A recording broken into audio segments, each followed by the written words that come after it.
Talagang matino po eh. Matino Mm. yung British ko. Hindi po siya yung kagaya ng ibang foreigner na aanuin lang yung asawa. Pagdating nun, papatrabahuin siya. Hindi.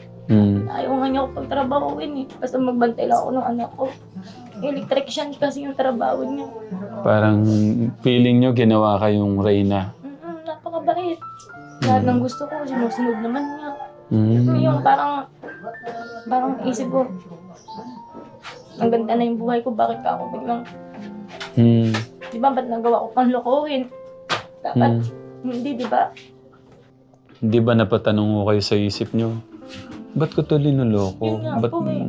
Ilang beses ko tinatanong sa sarili ko, bakit ko ginawa? Napakabait naman. Hindi naman nananakit. Hindi naman ako pinapabayaan. Hindi, ibig ko sabihin ate, nung ginagawa nyo ng parang nagsisimula na yung panluloko nyo, hindi ba niya naisip? Hindi ho ba kayo iniusig ng konsensya nyo nung... Nausig po ako ng konsensya ko nun. Naawa po ako sa kanya nun.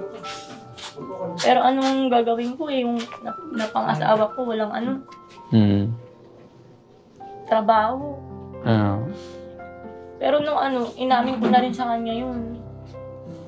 Eh syempre ayaw pa niyang maniwala. Okay, isang tanong na lang po. Ano yung wala yung British doon sa Pilipino? Bakit nagawa niyo lokohin po yung asawa niyo? Hindi, yung British ko kasi yung parang siya yung parang seryoso sa buhay.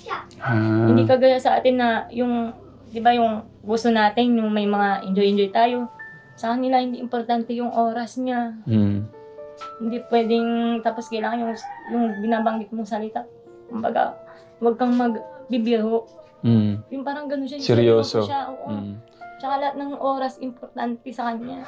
Hindi kagaya sa atin na meron tayo sa pamilya natin. Ganito sa kanya, pagka day off niya, may banding na kami. Tapos sa naman, araw ng sa barkada niya. Hindi kagaya sa atin na tayo nandun yung talagang natin. Siya, parang seryoso talaga siya sa buhay niya. Focus sa future, sa inyo. Hindi siya mabiro. Gusto niyo yung kung ano po yung asawa niyo? Yung kung ano gusto niya, yun lang. Ganun siya. Hindi siya yung basang foreigner na siya hindi, seryoso siya sa pamumuhay. Okay. Lahat ng kinikilos niya, importante yung oras niya. Yun naman yung tama eh. Ganun. Saka hindi siya yung bisyo-bisyo, yung mga ganun. Wala siya. Yun naman ang ko. Pero bakit nga ginawa ko yun? Puro na ko sa kanya kasi yun nga yung hindi mo nga parang may hinahanap ako na hindi ko sa kanya. Minsan pag ilalagay niyo kasi doon, yung parang sabi nga yung kamunduhan. Kaya dapat pag linagay mo yung sarili mo sa kamunduhan, yung happiness, sandali lang. Pero pagka ibinigay mo yung buhay mo kay God, yung happiness, panghabang buhay. Kumbaga, ilang taon pa lang ho kayo nung nagsama kayo? 19? 19? 19 po. Tapos nung nagpiansi ako 21. Tapos nung kinasal ako 23. Okay lang po makilala yung asawa niyo. Sino po? Yung Pilipino ko po. Bantahan mo natin. Sige po. Kung natatakot po kayo, pwedeng ako na lang, akong kakausap. Turo niyo lang bahay niyo. Sige po. Okay lang? Ako muna akong kakausap. No? Pero parang umalis po siya Tignan mo natin. Kulong na yun. Ito po yung bahay namin. Pasok po kayo sa... Pwede ko kaming pumasok. Kulong na sila. Pakulong na si Pamati. Ayaw ko na dam. Ayaw mo na sa kanya. O sige, ubusin mo muna. Ito pala yung kanilang bahay. Parang di ako kasya sa pintuan yun, Nay. Ate.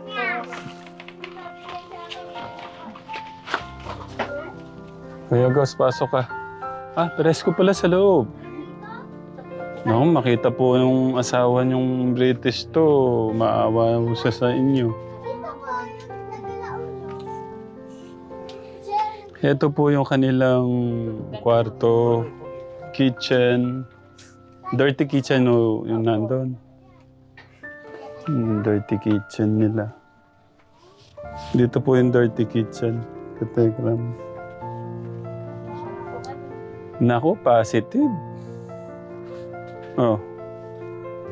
Positive. Kanino to? Kay tatay? Gin at saka Red Horse. Lahat po yun, nasa sako po, mga jeep po yan.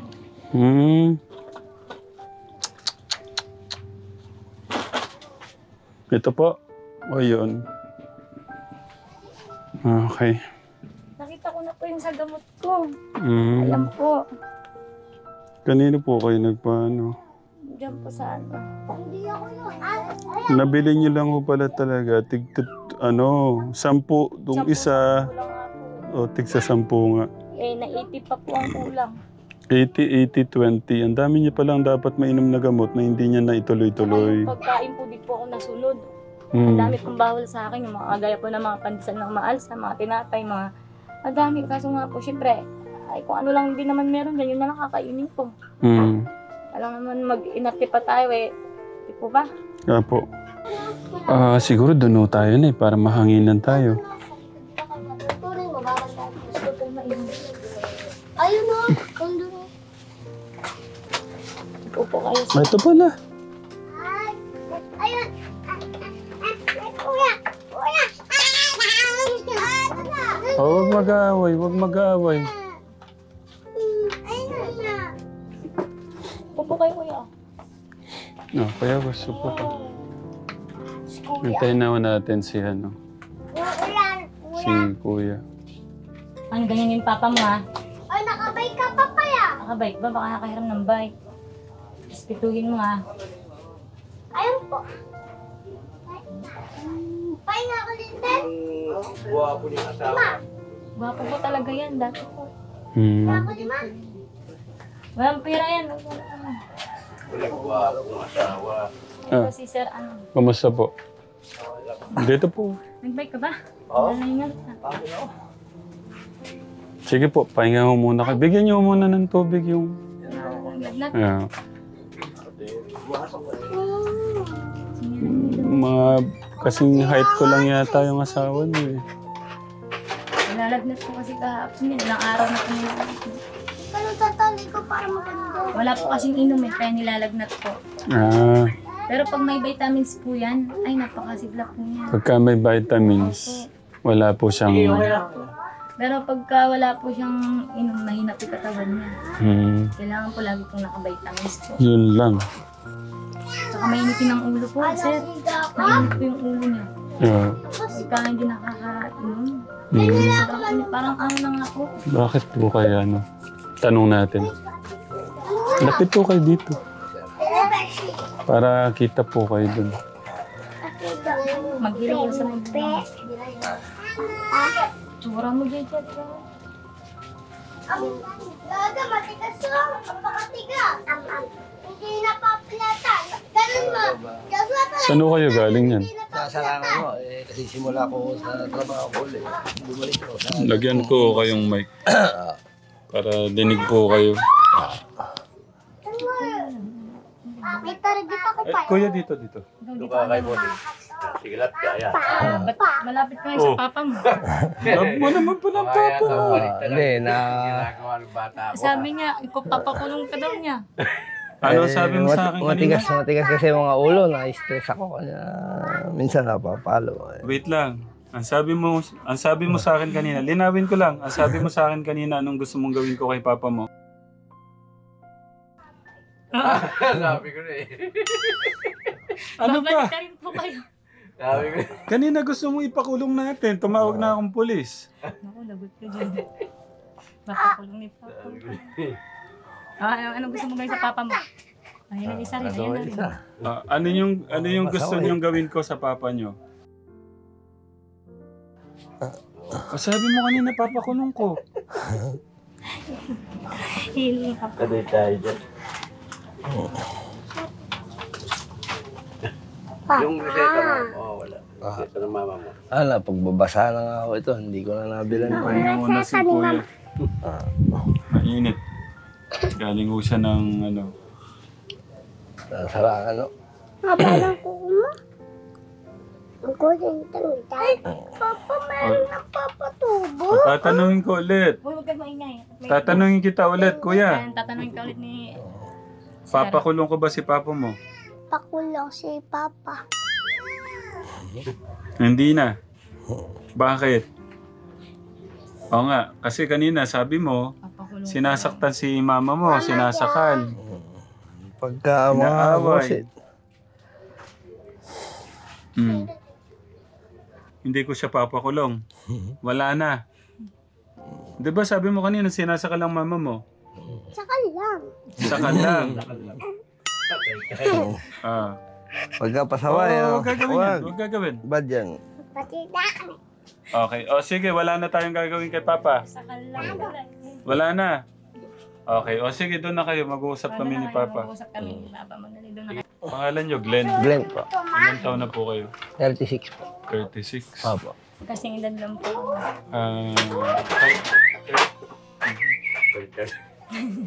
Ulitin natin. Pasensya na ka, Tegram. Magulo. Pasensya na po kayo. Maingay. Pangalan po nyo, Glenn po. Glenn. Ilan taon na po? 36 po. 36. Ilan taon na po kayo? 36 po. 36 din. So, dito ko mapapatunayan sa inyo, Kategram, natalo yung mga foreigner sa Pilipino. Mas matigas daw po yung Pilipino sa mga foreigner. Hindi ko alam paano ko sisimulan Kuya Glenn. Kuya Glenn, pagdating namin kanina, kwento po ng anak niyo, si mama po sinasakal ni Papa. Tapos nagsimula po yung kwento namin. Ano bang problema, Kuya Glenn, dito? Dahil minsan pagka may konting problema niya, ayaw sumunod sa mga dadatnan mo, gano'n. Wag mo muna sa mga bata. Oo. Ano po yung problema ng mag-asawa ngayon? Isa ngayon, no, ito, yung kailangan ko dito sa kanya. Stress ako, yung na-opera ko kasi ito. Kinapos na rin ako. Ganyan nga, hindi naman ganong tuloy-tuloy yung gawa namin na laging may kita. Hindi ko siya naipapalap siya, kaya bumagsak din yung katawan niya. Nasa bayo kasi nung na-operahan siya, na-detect may thyroid. Ayun, nung hindi na gano'ng kumita, nahinto ko yung gamot niya. Sabi ko, ayaw mo, tiis-tiis lang. Lagi po may panahon. Lagi po mainitin yung ulo. Ba't po lagi mainit ang ulo niyo? Oo, pagka medyo kinakapuso, na-stress ako. Mamamalo na siya, mambubugbog na. Ate mo, Mama! Sa tingin niyo bakit ganun?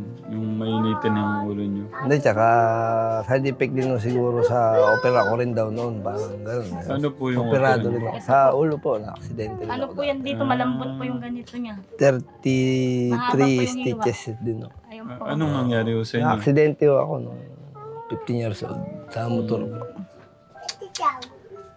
Ano ba, tinanggal ho yung bungo niyo kaya wala? Binuksan daw po. Hindi, meron naman pero naibalik.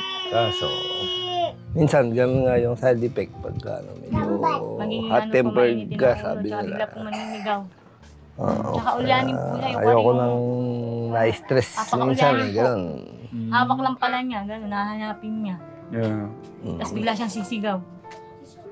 Nalungkot ako sa kwento ng anak niyo kanina. Sabi niya kasi gusto niya ipakulong yung papa niya.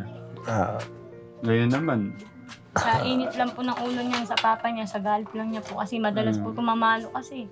Lagi niya binubugbog yung mga bata. Ito po. yung pananakal po sa asawa niyo, ba't niyo nasasakal pati asawa niyo? Hindi, minsan pagka nagtatalo kami. O yung gusto kong umalis, hahabulin niya ako, doon ako sasakalin sa kalsada. Kasi parang aalis paano ako naman para- yun? Iwanan niya yung mga bata, ganyan na nga. Siyempre, yung gusto ko lang para tumigil lang muna.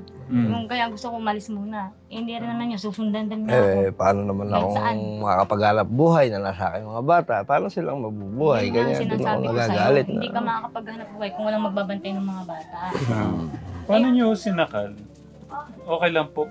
Gusto kong makita pa paano niyo sinakal. Ganon o ganon. Hindi, ginaganon po niya ako. Tapos yung may damit po siya, tinatali ko sa liig ko. Pero inaano ko lang, Ganun ang ginagawa natakot niya. ko lang din naman na hindi ko naman Ganun ang siya... ginagawa niya po. Nakikita po ng mga anak niyo, siyempre, no? Ano po, nakikita po ng mga bata. Mali po yun, nakikita ng mga anak niyo. Ah, Kuya Glenn, Hindi po maganda na nag-aaway kayo na nakikita po ng mga anak niyo tapos sinasaktan niyo po yung Amin po. Ba? Sa inis ko na lang ako minsan. Hindi ko mapigilan kasi paano ko magtatrabaho? Sa ano kasi nila yun, hindi na ho nila makakalimutan yun, yung ano, yung Oo nga daw. nakikita ko nilang. Nagsosorry naman kami sa kanila pagka kasi Pinundot niya, baka nag-silent. nagkakaroon nga raw ng trauma yung mga Trauma bata. yung mga bata.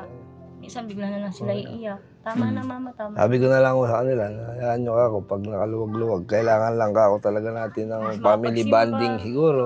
Para Wala po kasi kami hindi ganun tayo, sir eh. Hindi po kami nakapag-family banding di tulad ng iba. Wala hindi tulad dati yung maging buhay na-stress din ako. Siguro din po, ano. Simba, wala po yung ganun eh. Walang simba-simba po eh. May oras siya mag-inom eh. Tapos yung mga ganun, yung concerns. Di ba nagpapagudo tayo para sa mga anak ko natin? Huwag na nating dalhin yung ibang kinikita natin sa alak. Yung ano po, yung pagtatambay po niya sa mga barkada, madalas po yun. Damit yan. Si Kuya Glenn. Hindi naman po. Dito po. Dito lang siya na. Hindi. Minsan sa katrabaho niya, hindi ko alam. Hindi naman siya nagpapaalam. Hindi, doon lang sa shop, syempre may pagkakataon na Dito, ano, bawal siya. balon. Damit mama. Bawal mo siya gambalain. Kailangan makikisama ka rin. Makikisama ka sa inom. Pang school ko yan ba ya? Ano ho yung gusto niyong baguhin ng asawa niyo? Nabasa ko yun. Gusto ko pa ano po yung maging responsable siya na bilang ama sa mga anak ko. Sige po, sabihin niyo ho lahat ng gusto niyong baguhin ng asawa niyo sa ikabubuti ng samahan po niyo. Tsaka sigarilyo, malakas man yung garilyo, maya-maya. Mahal ho ang sigarilyo. Yun ang ano mo, iwasan mo, tsaka yung pag-iinom. Tutukin na natin yung mga bata. Kasi tama yung anak natin, hindi na nakapag-aaral. No, sabay pa ng tag-ulan. Balak talaga namin, papasok na yan. Kaso sumabay yung tag-ulan, humina na rin yung makita. Nawalan pa ng trabaho. Hirap talaga ako yung hindi nagtatabi ng pera. Tama ho kayo dyan. Di ba yung sabi nga, pag hindi ho handa, financial, spiritual, emotional, yung... Lalo na po sa akin, bawal po ako ma-stress. Kayo naman po, ano yung gusto niyong baguhin ho ng asawa niyo? Yung bang maging masinop lang siya rito sa bahay, unahin niya yung mga bata, lahat ng dapat responsibilidad ng ina, yun lang gawin niya, masaya na eh. Okay na. Kasi nasabi po nung anak niyo kanina, tinanong ko din siya, ano sa tingin mo, ba't nagagalit yung papa mo? Nagsusugal din kasi si mama. Pero napakadalang po. Sobrang dalang lang po. Yung bang yung may pera ka lang pong sobra-sobra, ganun po. Siyempre, ako naman, sabi ko naman sa kanila, hindi naman ako sira ulo ko lang, nagagalit ako ng walang dahilan. Siyempre, galing ang trabaho. Gusto mo, maayos din. Minsan nga, nagagalit ka walang dahilan. Magawa ka ng issue eh. Kaya po ng... Kaya nang kwarin na malit na bagay, pinapalaki niya po. Kaya yung mga bata, ayan, kaya si Janjan kanina, di po ba, galit na galit po sa kanya. Galit po talaga sa inyo yung anak niyo, yung panganay niyo. Galit po sa kanya. Ayaw nga sa'yo. Gusto niya, pakulong ka na daw eh. Ano yun eh, siyempre gusto nila, yung layaw nila, nasusunod. Siyempre pag nandito ako, hindi pwede. Napatigas mo ulo eh. Hindi na sumusunod yung mga bata kung hindi papaluin. Ikaw lang hindi sinusunod. Mali ka kasi. Lalo ni panganay sa kanya, kahit anong utos niya. Nung maliliit pa yan, nahubog na yan ng salita pa lang, hindi pinapalo. Susunod yan. Ako, hindi naman ako pwedeng ako sisin, lagi akong wala. Hindi ko naman natutukan yan. Kailangan talagang disiplinahin sila. Oo, abang maliit, dapat hinubog na ng tama. Ngayon, wala na eh. Kung hindi mo papaluin, hindi na susunod. Sabi ko, hindi tama yung nangyari sa mga bata na to.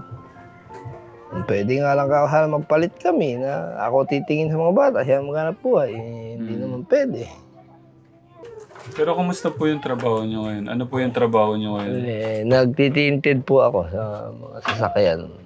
Kumusta po Kasi yung simula ako lang anak buhay niyo ngayon? Hindi ko pa masabing okay kasi Tagulan. tagulan. Tapos, bago po yung pagtitintad, ano yung trabaho nyo nun? Puro ganun po sa mga shop. Sa shop. Opo. Hindi ba kayo nagkikita ni Kuya August sa mga ganyan, shop, sasakyan? Kasi sa ano din ako si Kuya August, sa mga... Saka, Kuya August, aircon. Ay, sa mga car aircon. Ayun, nag-aircon ho yung kasama ko ngayon. Dati kong naging boss din kasi yun. Nung nalaman niya na bakante ako, ayun.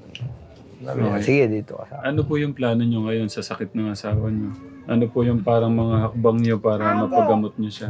Ang plano ko sana dyan, dapat ka ako mapa-follow up check up muna siya. Kasi hindi pwedeng tuloy-tuloy ko ako yung gamot niya ng kalang check up ng doktor. Tinatali na lang gusto. Gusto niyang mag-aral yata, pinatali na. Napakita niyo muna yung luwag. Yung luwag nung short. Ayan, no. Pinatali po nung bata. Yung ganyan, Kuya Glenn, hindi ba kayo nalulungkot? Gusto mong mag-aral yata. Kasi hindi nakakapag-aral. Pang ano pa ho ito next year pa ho, yung isang ihahabol ko kung pwede pa. Asan ang bag mo? Doon. Wala yung bag mo. Kapag ako Hindi rin kasi ako sa'yo makapagsimula ng sa mga bata na to. Parang hirap po kayo magsalita. Ano po yung nararamdaman niyo ba? Hingalin din ako minsan. Sabi po ng asawa niyo kung walang gin o red horse, mahina po yung katawan niyo. Gaano po katotoo yun? Hindi, malakas din siya manigarilyo, kuya, sir. Sinasabi ko sa'yo, maya-maya, kasi sindi na naman nung isa. Malakas manigarilyo. Alam niyo yung nakakasama ng katawan niyo. Medyo malaki hinina ako nung lumakas ako sa na-adjust ko na rin. Yung ano po kung ano po naidudulot ng sigarilyo, alak sa katawan, di ba? Delikado po yan, yung ganyan. Kasi pagka hindi nyo tinanggal yan, huwag nyo biglayin. Mahirap po kasi pagka nabigla nyo. Magkakaroon daw po ng hindi magandang sa katawan pag bigla.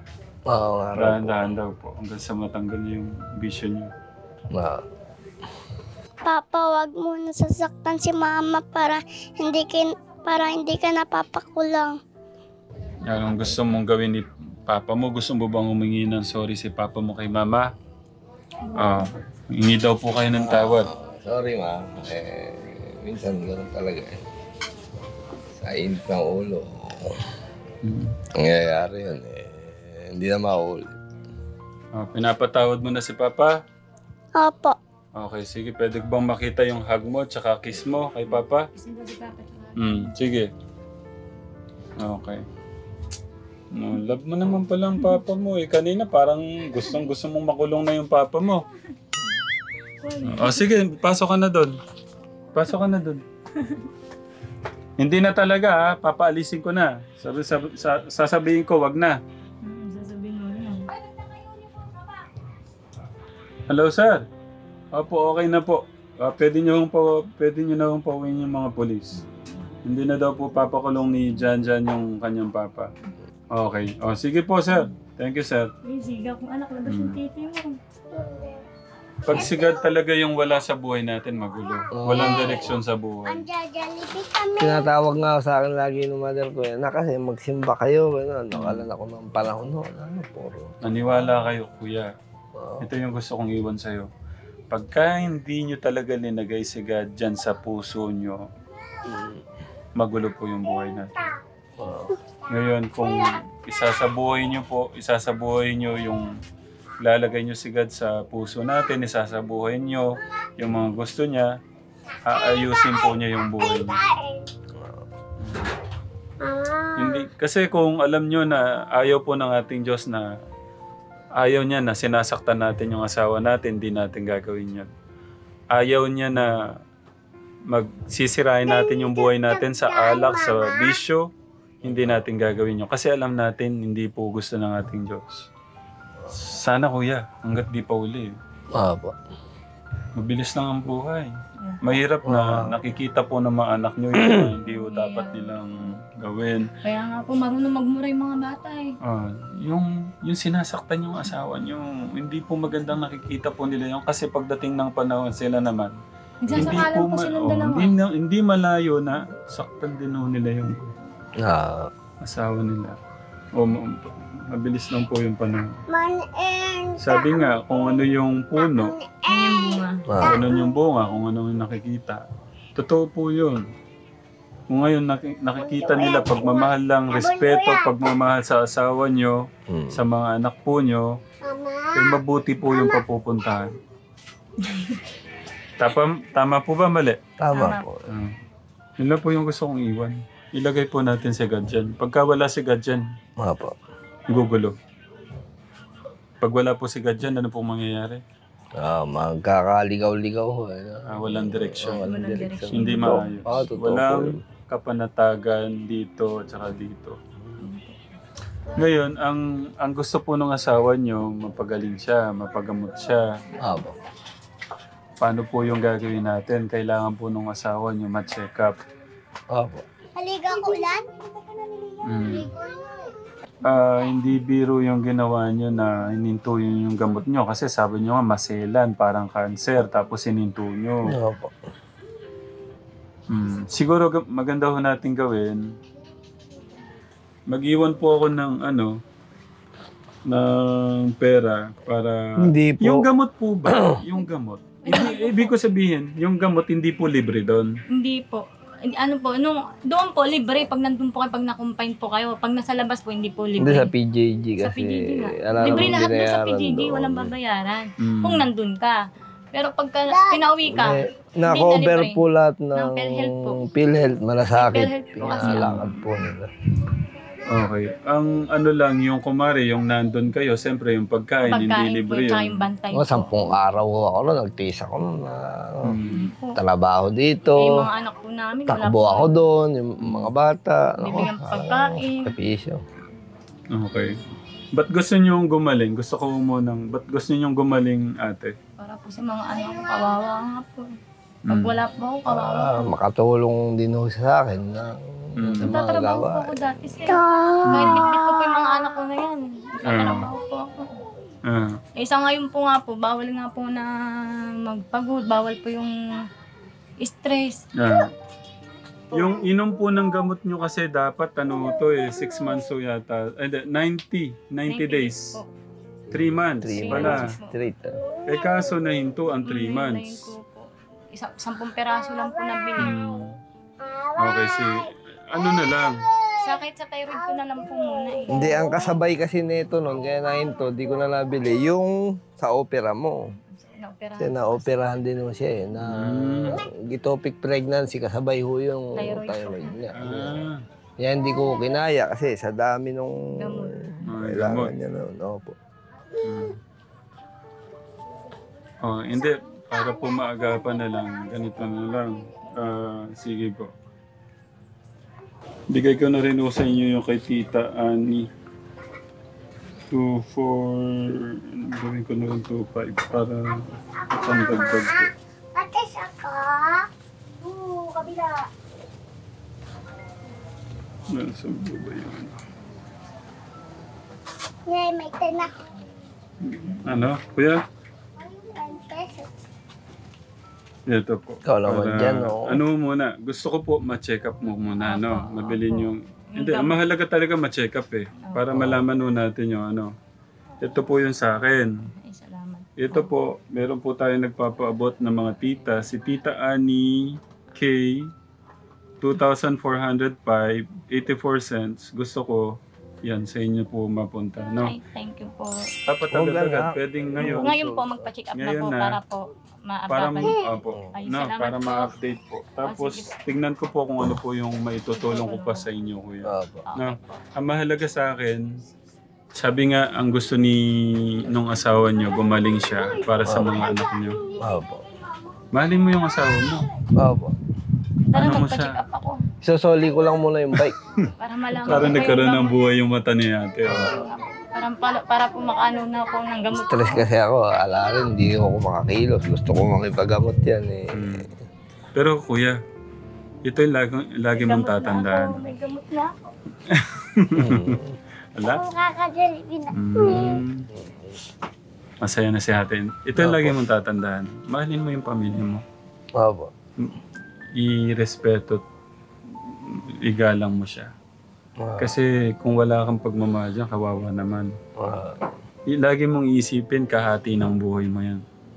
Tapos ikaw, kahati ng buhay din niya. Kaya bago nyo saktan siya, isipin nyo muna ng million times. Maganda ba to? Tama ba to? Diba?